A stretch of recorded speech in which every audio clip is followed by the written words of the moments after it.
A very good afternoon to everyone here. As said, we are gathered here for our 19th physiotherapy combined round, which would be on the topic a case presentation of a physiotherapy management of 35-year-old male with upper cross syndrome. Huge welcome to the faculties of Orthopedic, Department of Orthopedic, MGMCH. Thank you so much, sir, for being here and being a part of the physiotherapy combined round. And today we have with us our speakers, Dr. Nihal Gomes, Assistant Professor, Department of Orthopedics, Dr. Harshita Bhagat, PhD Scholar, Mahatma Gandhi Physiotherapy College, and Dr. Megha Shugani, MPT Resident, Mahatma Gandhi Physiotherapy College. Without an ado, we'll start with our topic, and I would like to request Dr. Nihal Gomes, sir, to please help our student understand what upper cross syndrome is. Good morning, respected faculties, seniors, colleagues, and juniors. So the topic we're going to speak today on is on upper cross syndrome, the clinical assessment, treatment, and its management. So coming on to the introduction of upper cross syndrome. So the definition, what is the definition of upper cross syndrome? It's a postural imbalance with muscle weakness here. It occurs commonly in prolonged desk work or when the patient has poor ergonomics, which leads to neck, shoulder, and upper back pain. I'll explain to you further this image here that is there, in which here the weak deep neck flexor muscles, weak mid back muscles like the rhomboids and the serratus anterior, and the tight chest muscles, which is the pectoralis, and tight upper back muscles. So on the anatomical basis, we see upper trapezius, levator scapulae, pectoralis major and minor, all these are tight, whereas the deep cervical flexors, lower trapezius, serratus anterior, forward head posture and rounded shoulders along with weak muscles. Here there will be muscle imbalance which alters the joint mechanics at the cervical, shoulder, and there will also be thoracic dysfunction. In cases of chronic strain, that is myofascial pain will be present and nerve irritation can occur. So what are the risk factors here? The risk factors mainly is poor posture, the way in which we sit, prolonged sitting for long hours in occupational patients in which they sit on long hours on the computer, improper workstation ergonomics, weak core and upper back muscles. How do you assess these patients? Based on the history taking, we ask for the occupation of the patients, his or her daily activities, the duration of the symptoms, any neurological symptoms that are present, and how does it impact the life of the patient. The patient will usually present with neck and upper back pain. The patient may also have shoulder tightness. There will be restricted neck movements mainly at the cervical region. Also, range of motion will be restricted and painful over the shoulder region. Patient may also complain of headaches. So when we assess the patient on posture assessment, we check for forward, head will be forward, as in the first diagram here, image here. There will be rounded shoulders. There may be thoracic kyphosis and scapular winging. At the medial inferior borders may be present. On physical examination, we assess the patient from the front, back, and both sides. We assess for posture assessment is done. Muscle tightness palpation is done here. We also assess for the strength testing and the range of motion assessment is done. So how do you assess for the muscle tightness testing? There are a few tests. There is the pectoralis minor length test may be done, upper trapezius palpation can be done, or levator scapulae palpation can be done. As in cases of upper trapezius palpation, we ask the patient to lie supine on the examination table. We instruct him to clasp his hands behind his head, both the hands. we create a position that requires horizontal abduction of the shoulders, and then we observe for that the elbows touch the table, and if a horizontal abduction is possible. If there is significant tightness or contraction of the pectoralis major muscle, the test is positive. Check for muscle weakness testing is done by deep cervical flexor endurance test, in which we ask the patient to press his chin down against the sternum. Check for the lower trapezius strength test, and the serratus anterior wall slide is done, as seen in the third image here. Also, a few special tests are there to check for impingement by the knees test, Hawkins test, or the drop arm test. We can also check for the cervical compression test, and an Edson's maneuver is also done to check for thoracic outlet syndrome screening. Here we ask the patient to face towards the affected side, and we check for the pulse. If the pulse is weaker or absent, the test is positive. A few investigations that can be done here: X-ray to check for any degenerative changes in the spinal bones. An MRI can be done to check for neurological symptoms, whether there is any compression. Also, a EMG or a nerve conduction study can be done if there is a persistent case, in cases of persistent cases. So what is the main role of the orthopedician here? The main role is to diagnose and exclude any structural pathology, management of pain, patient education, see that the patient reaches physiotherapy referral, and any interdisciplinary care is done. We educate the patient for posture awareness, see that the patient, while sitting on the computer system, is around 18 to 14 inch away from the screen, has a proper chair support, the wrist angle is maintained same as the table, at the level of the table, and the armrest support and elbows are at the same height of the table. We check for workstation ergonomics, posture awareness, any activity modification if required, and home exercise compliance. Like sitting exactly at 100%, not lifting weight more than 25%, not walking hunched. So the pain management here is mainly non-steroidal anti-inflammatory drugs are given at on short-term basis. We can give muscle relaxants, trigger point injections can also be given, and we try to avoid long-term medications as far as possible. So how do we, the interdisciplinary committee coordination between the physiotherapist, occupational therapist, and pain specialist is to be done.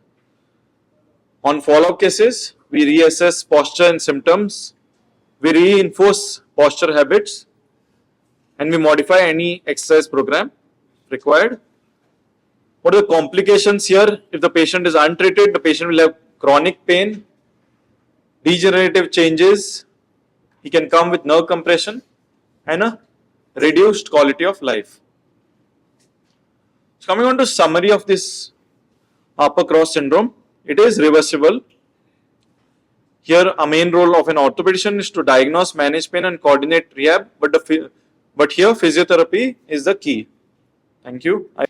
Good afternoon, everyone. My dear teachers, my colleagues, my dear juniors and seniors. I, Megha Chugani, is here to present a physiotherapy assessment of a 33-year-old male with upper cross syndrome, which comes to our OPD. In the physiotherapy assessment, there was a patient of age 33-year-old male.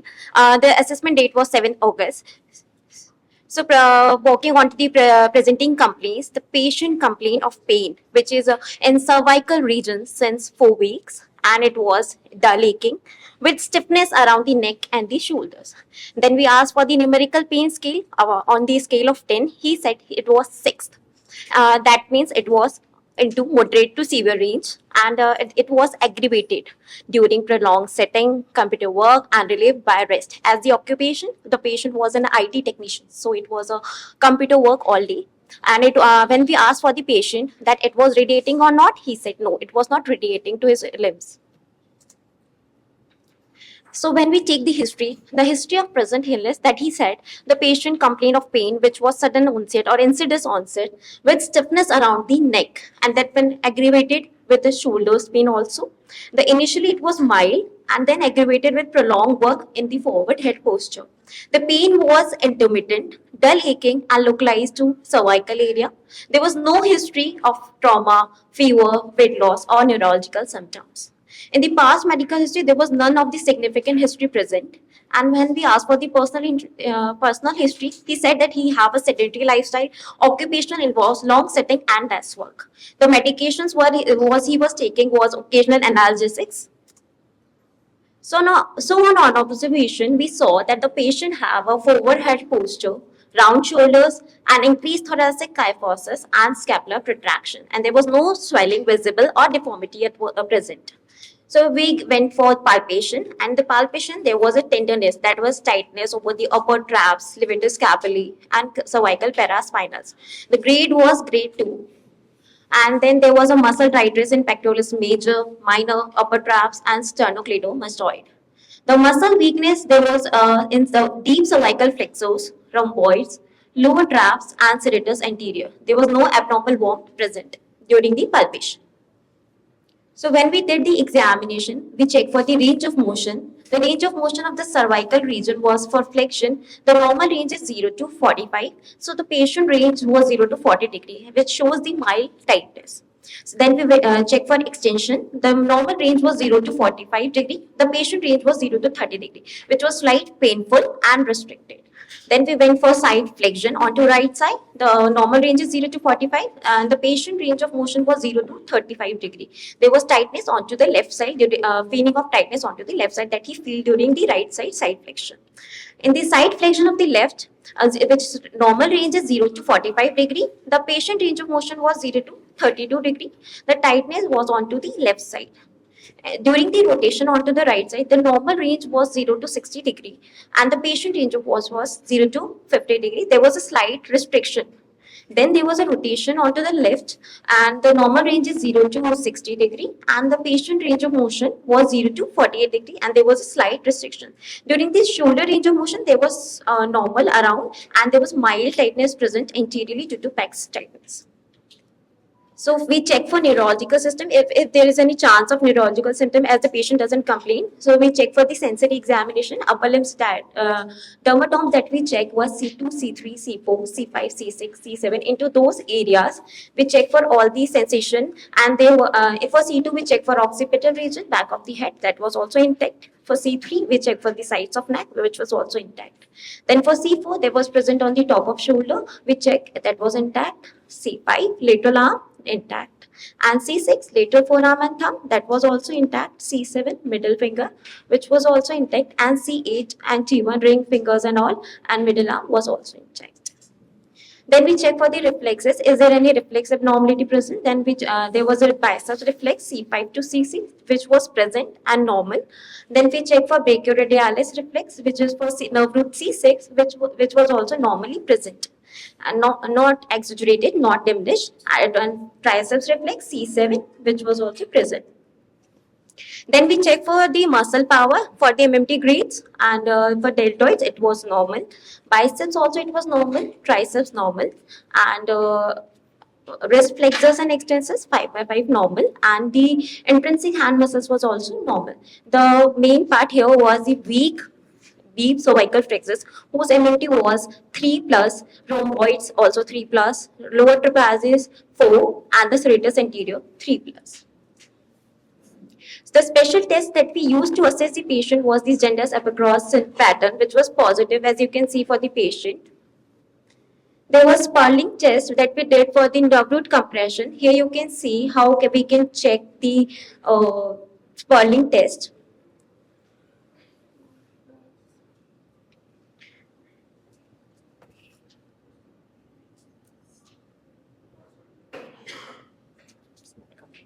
I'll explain.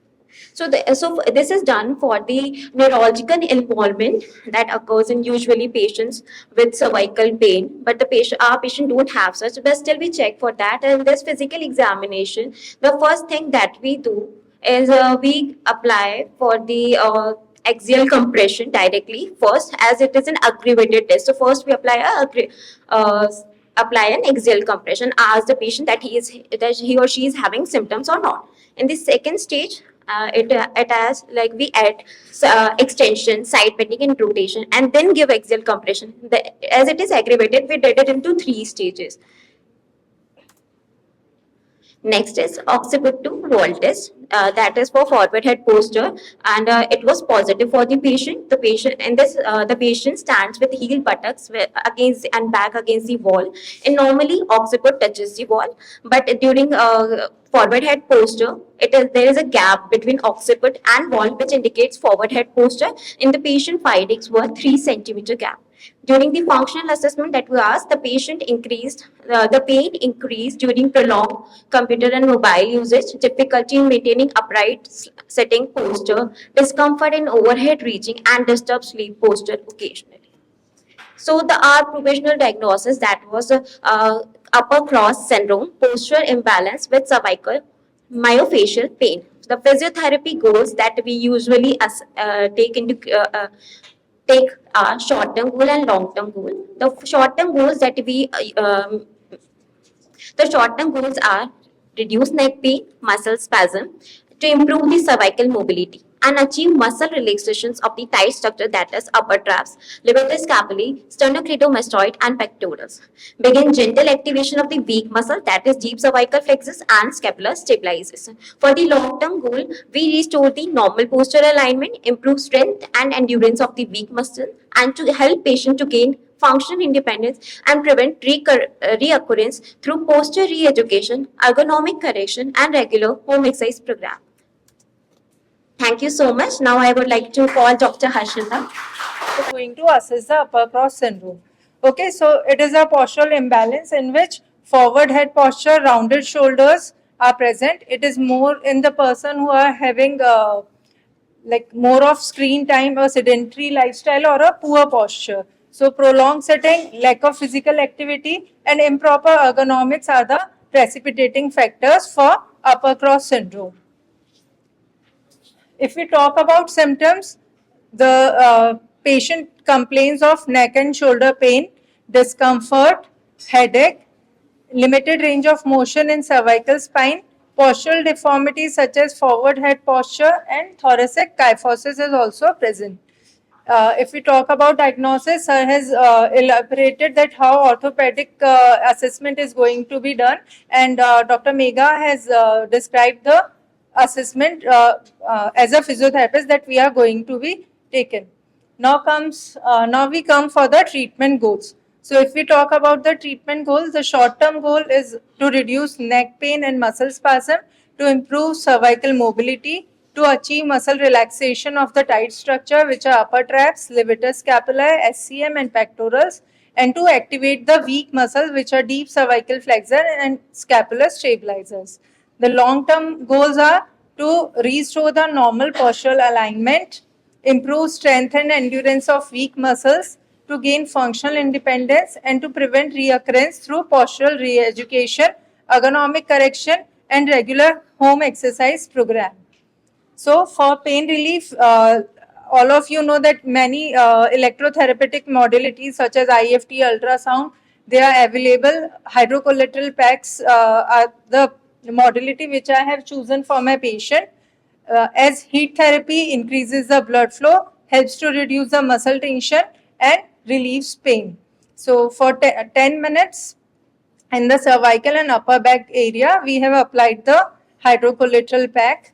Next is stretching. As we all know that some muscles are tight in the cervical and thoracic region, so stretching is a physical exercise which require putting body part in certain position. It will help to elongate the muscle and lengthen the shortened structures. If we talk about effect of stretching, it improves the flexibility, it improves the performance in physical activity, it helps to reduce the risk of injury and damage, and it improves the blood circulation in the muscles, and helps to increase the range of motion. So here, pectoral stretch is demonstrated over the patient. The patient is positioned in a sitting position, and the therapist stands behind the patient. The patient is asked to flex his elbows and abduct his shoulder and place the hands on the head.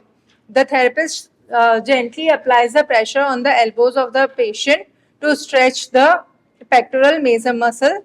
The stretch is held for 20 seconds and is repeated 4 times. Next is upper trapezius stretch. In this, the patient is in sitting position. The therapist stands behind the patient and the the head is tilted sideways and slightly forward, and the other hand of the therapist that stretches the shoulder. So both the hands goes in the opposite direction. The hold is the stretch is held for 20 seconds and 4 repetitions are performed. It is also done on the opposite side. Then comes the strengthening exercises. So to strengthen the weak muscles, which are deep flexor muscles, the scapular stabilizers muscles, we'll give some strengthening exercises to the patient. The first one is chin tucks. Chin tucks help to strengthen the deep neck flexors. So in this we take the patient in supine position and ask the patient to tuck his chin downward on the bed, and we'll guide the patient by putting our hand on the chin. We can give it as a home program in that patient can do it in the sitting or standing position, and we can train the patient to check by putting his fingers on the chin and taking the chin backward. It will help to activate the deep flexors of the neck. Next comes the scapular stabilization exercises. So for scapular stabilization exercises, we have included prone Y, prone W and prone T exercises in our protocol.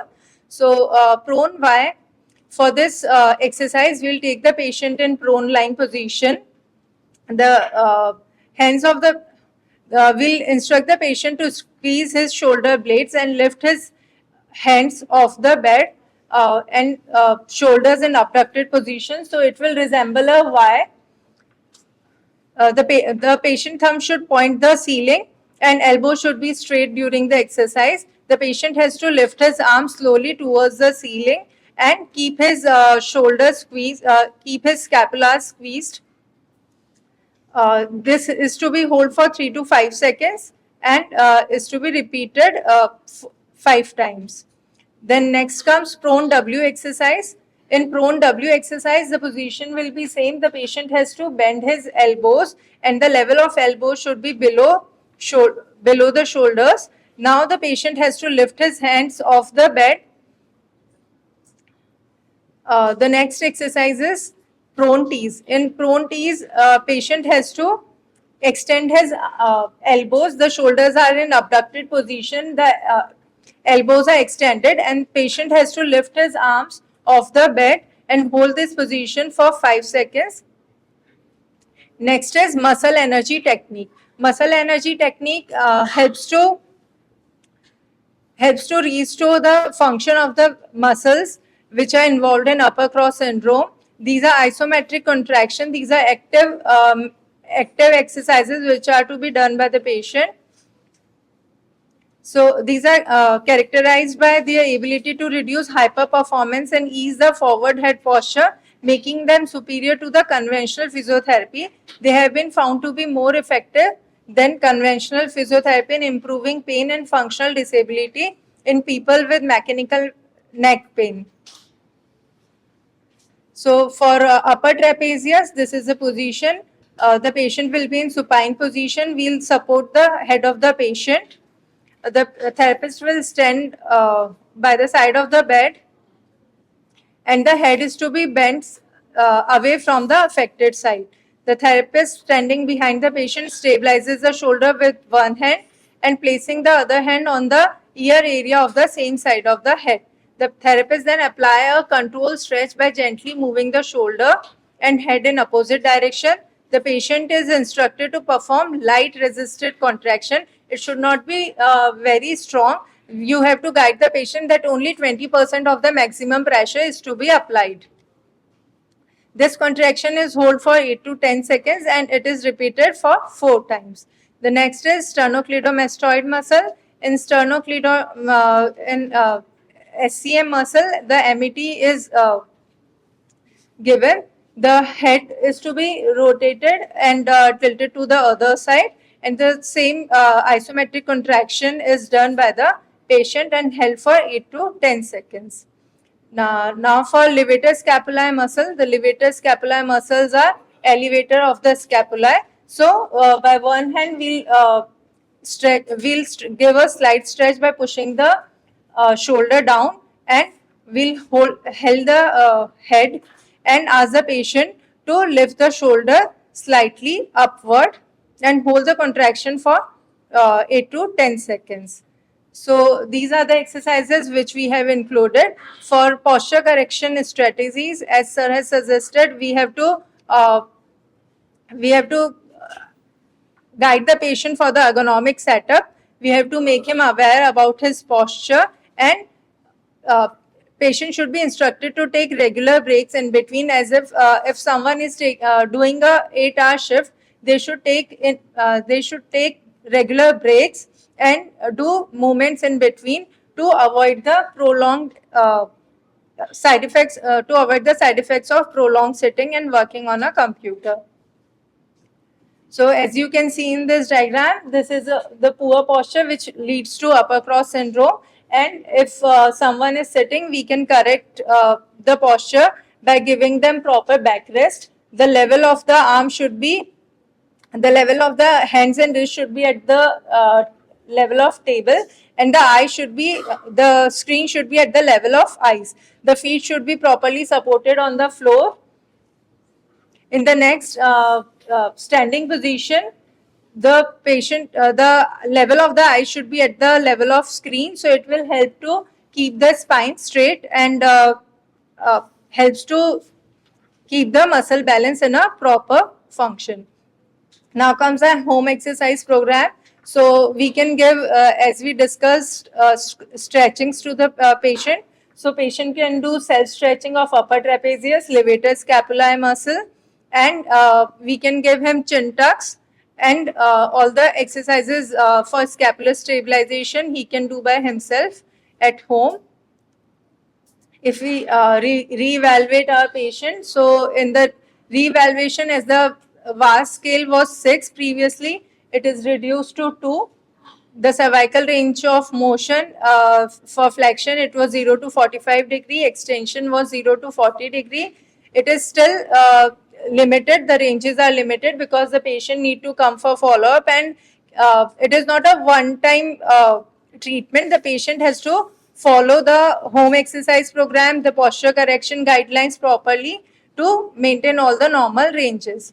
The side flexion is for right side is 0 to 42 degree, side flexion to left side is 0 to 43 degrees, rotation for right side is 0 to 55 degrees, and rotation for left side is 0 to 58 degrees. Occiput to wall test, if we previously it was 3 centimeter, now it is less than 2 centimeter, which stands in the normal range. Thank you.